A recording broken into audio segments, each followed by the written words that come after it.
خوشی ہوئی آپ کو اپنے غریب خانے پر دیکھ کر۔ آپ کے دماغ میں یہاں سے پلٹنے کا جو خیال آیا تھا وہ بہت زبردست تھا آپ کے لیے، مگر وہ کیا ہے نا، فہمان کبیر خان کی بھی کچھ روایات ہیں۔ اب جب آپ اپنی زندگی کا سب سے بڑا غلط فیصلہ کر کے میری ریاست میں قدم رکھ چکی ہیں تو مجھ سے ملے بغیر آپ کا لوٹ جانا ناممکن سی بات ہے۔ آپ کو ملنے تو آنا ہوگا اندر، ورنہ یہ زحمت ہمیں خود کو کرنی پڑے گی۔ فہمان کے الفاظ جتنے شائستگی بھرے تھے اس کا لہجہ اتنا ہی شفاق اور آگ اگلتا ہوا تھا، جس میں واضح دھمکی محمل جیسی سمجھدار لڑکی آرام سے سمجھ گئی تھی۔ اس کا دل چاہا تھا جواب میں فہمان کو اس کی اوقات یاد دلا ہی دے، مگر وہ ابھی ایسا کچھ نہیں کر سکتی تھی۔ ضبط سے لال پڑتے چہرے کے ساتھ وہ واپس اپنی گاڑی میں جا بیٹھی تھی۔ فہمان کبیر خان، اب تمہارے برے دن شروع ہو چکے ہیں۔ بہت غلط کر رہے ہو تم محمل قریشی کو بلیک میل کر کے۔ محمل بہت کم سپیڈ میں گاڑی چلاتی فہمان کبیر خان کے محل کی جانب بڑھ رہی تھی۔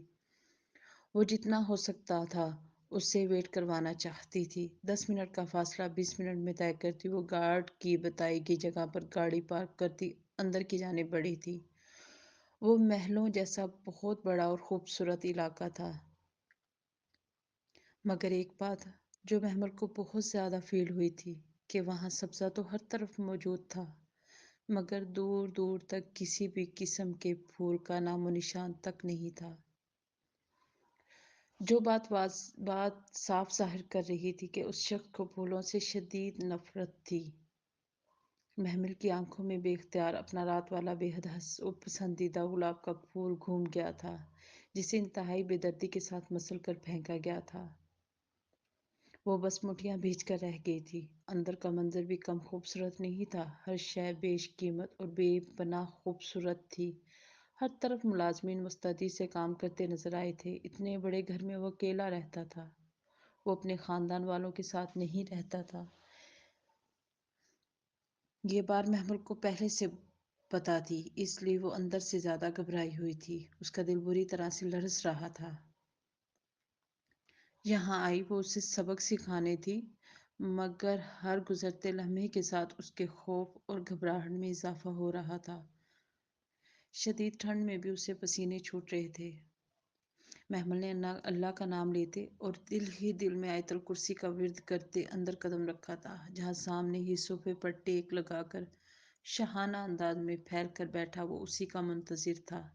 محمل نے اس شخص کو اپنا اتنی دیر انتظار کروا دیا تھا جو 1 منٹ لیٹ ہو جانے پر دور دور سے ملنے آنے والے لوگوں سے ملتا تک نہیں تھا۔ اس نے سر سے پیر تک محمل کے دلکش متناسب سراپے کو گھورتے اپنی نگاہوں کو فوکس میں لیا تھا۔ خود وہ اس وقت بلیک ٹراؤزر شرٹ میں ملبوس، رف سے حلیے میں بھی اپنی چارمنگ پرسنالٹی کے ساتھ ایک بار تو محمل کو بھی اپنی جانب دیکھنے پر مجبور کر گیا تھا۔ تشریف رکھیں مس محمل، کیا میں جان سکتا ہوں کہ آپ کس سلسلے میں مجھ سے ملنے یہاں تک آئی ہیں؟ اب بھی اس سے بات کرتے فہمان کے لہجے نے اس کے الفاظ کا ساتھ نہیں دیا تھا۔ آپ نے میرے کردار پر انگلی اٹھائی ہے مسٹر فہمان کبیر خان، مجھے اسی کی وضاحت چاہیے۔ آپ ہوتے کون ہیں مجھے بد کرداری کا سرٹیفکیٹ دینے والے، جو خود ہر رات ایک الگ عورت کے ساتھ پائے جاتے ہیں؟ محمل اپنی زبان پر قابو نہیں رکھ پائی تھی، جبکہ اس کی بات پر فہمان کے چہرے پر ابھر آنے والے تاثرات انتہائی خطرناک تھے۔ وہ اپنی جگہ سے اٹھا تھا، جو دیکھ محمل سہم گئی تھی۔ کیوں میرے ضبط کو اتنا آزما رہے ہو ناویہ اکبر؟ ایک دن بہت پچھتاؤ گی۔ شاہویر سلطان کتنے مشکل سے اس کے سامنے اپنے غصے پر قابو رکھے ہوئے تھا یہ وہی جانتا تھا، جبکہ اس کے ایک دم اتنے قریب آنے پر اناویہ اپنی سانس روک گئی تھی۔ شاہویر سلطان کے چہرے پر محسوس ہوتی گرم سانسیں اناویہ کے چہرے کو جھلسا رہی تھی۔ پچھتاؤ گے تو تم شاہویر سلطان، جب میں تمہارے ہاتھ نہیں آؤں گی تمہاری یہ ضد اور گھمنڈ مٹی میں ملا دوں گی۔ اگر تم نے مجھ سے ایسے ہی زبردستی نکاح کرنے کی کوشش کی تو میں خود کو ختم کر دوں گی۔ اناویہ اس کی جھلستی سانسیں اپنے چہرے پر محسوس کرتی کانپ گئی تھی۔ شاہویر سلطان کی اپنے لیے یہی شدت پسندی اسے گھبراہٹ میں مبتلا کر دیتی تھی۔ اس کی دھمکی پر شاہویر ایسے مسکرایا تھا جیسے کسی بچے کی بچکانہ بات پر مسکرایا جاتا ہے۔ تم بہت کیوٹ ہو اناویہ اکبر۔ میں اس پیاری سی کیوٹ لڑکی کو کسی قیمت پر نہیں کھونا چاہتا۔ آج تمہیں ہر قیمت پر اپنے نام لگوا کر ہی رہوں گا۔ شاہویر نے اس کے گداز ہونٹوں کو چھوتی لٹ کو انگلی کی مدد سے پیچھے کیا تھا۔ اناویہ اس کے اس استحقاق بھرے انداز پر آگ بگولا ہوئی تھی۔ 3 سال بڑی ہوں تم سے، کچھ شرم اور لحاظ کر لو۔ اناویہ نے اس کے اٹل لہجے کو دیکھتے اسے شرم دلانی چاہی تھی۔ اچھا، کہاں سے لگ رہا ہے تم مجھ سے 3 سال بڑی ہو؟ شاہویر اس کا ہاتھ تھام کر مرر کے سامنے لاتے اپنے آگے کھڑا کر گیا تھا۔ شاہویر سلطان کے چوڑے کثرتی وجود کے آگے وہ نازک سی لڑکی کہیں سے بھی اس سے 3 سال بڑی نہیں لگ رہی تھی۔ اس کے چہرے پر چھائی معصومیت اور گلابی پن اس کی دلکشی میں مزید اضافہ کر رہا تھا۔ 10 سال چھوٹی لگ رہی ہو مجھ سے اناویہ اکبر۔ اس کے نازک سراپے پر نگاہیں گاڑے وہ خمار آلود لہجے میں بولتا اناویہ کی دھڑکنیں بڑھا گیا تھا۔ اس کے پہلو میں کھڑا وہ اس کا پرفیکٹ میچ لگ رہا تھا۔ اس کے خوبرو وجیح چہرے پر سجی مونچھیں اسے مزید رعب دار بنا دیتی تھیں۔ ناویہ گھبرا کر آئینے کے سامنے سے ہٹی تھی۔ اس کا بے پناہ لال پڑتا چہرہ دیکھ شاہویر اپنی مسکراہٹ نہیں روک پایا تھا۔ ابھی تھوڑی دیر پہلے وہ شدید غصے میں تھا، مگر اس لڑکی کی قربت اور یہ من موہنی صورت اس کی دوا تھی۔ وہ ہمیشہ اس کے اندر سے ہر منفی اثر کو نکال پھینکتی تھی۔ یوں نگاہیں چرانے اور دل کو ڈپٹنے سے کچھ نہیں ہوگا۔ میری محبت کو دل کے نہاخانوں میں بند مت کرو، آزاد چھوڑ دو اسے۔ شاہویر نے اس کے کندھے سے ڈھلکتا دوپٹہ درست کرتے نہایت ہی نرمی سے سمجھاتے اسے باور کروانا چاہا تھا کہ وہ اس کی دلی کیفیت سے واقف ہے۔ خوش فہمیاں پالنے کی عادت گئی نہیں ابھی تمہاری۔ ایک بات اچھے سے ذہن نشین کر لو، میں اناویہ اکبر صرف اور صرف اسفندیار سے محبت کرتی ہوں اور دلہن بھی اسی کے نام کی بنوں گی۔ تم مجھ سے زبردستی کی بنا پر کوئی رشتہ نہیں بنا پاؤ گے۔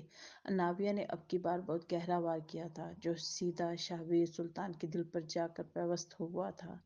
وہ اس کے معاملے میں کتنا پوزیسو تھا اناویہ اچھے سے جانتی تھی، اس لیے غصے میں آ کر اس نے شاہویر سلطان کو بھی تیش دلانی چاہی تھی۔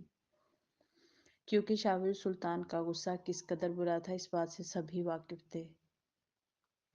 ہوا بھی کچھ ایسا ہی۔ اس کے ہونٹوں سے اسفندیار کے لیے محبت کا اظہار سن کر شاہویر سلطان انگاروں پر سلگ اٹھا تھا، مگر اس کی بے بسی یہی تھی کہ وہ اس کے سامنے کھڑی لڑکی کو کوئی سزا نہیں دے سکتا تھا۔ شاہویر کی مٹھیاں بھیج کر اپنے اضطراب پر قابو پانا دیکھ اناویہ اس پر ایک استہزائیہ نگاہ ڈالتی وہاں سے ہٹنے کو تھی، جب شاہویر ایک بار پھر اس کی کلائی تھام کر خود سے قریب تر کر گیا۔ آج فیصلہ ہو جائے گا کس کی محبت میں کتنی طاقت ہے۔ جس کی محبت زیادہ طاقتور اور سچی ہوئی اس کی قسمت میں لکھی جائے گی اناویہ اکبر۔ اب شام میں ہی ملاقات ہوگی۔ اپنے پسندیدہ لہنگے میں تمہیں دلہن بنا دیکھنے کو یہ دل شدت سے منتظر ہے۔ شاہویر بہت مشکل سے خود پر ضبط رکھ کے اسے وارن کرتا وہاں سے ہٹ گیا تھا، جبکہ اس کے جاتے ہی اناویہ نے اپنی کلائیوں کو سہلایا تھا جہاں وہ اپنی انگلیوں کے نشان چھوڑ گیا تھا، جو اس بات کا ثبوت تھا کہ اناویہ کی کہی بات نے اس کے دل و دماغ کو کسی بری طرح سے سلگا دیا تھا۔ میم، یہ رات کی پارٹی میں آئے ایک ایک فرد کی تصویر کے ساتھ ان کا سارا بائیو ڈیٹا ہے۔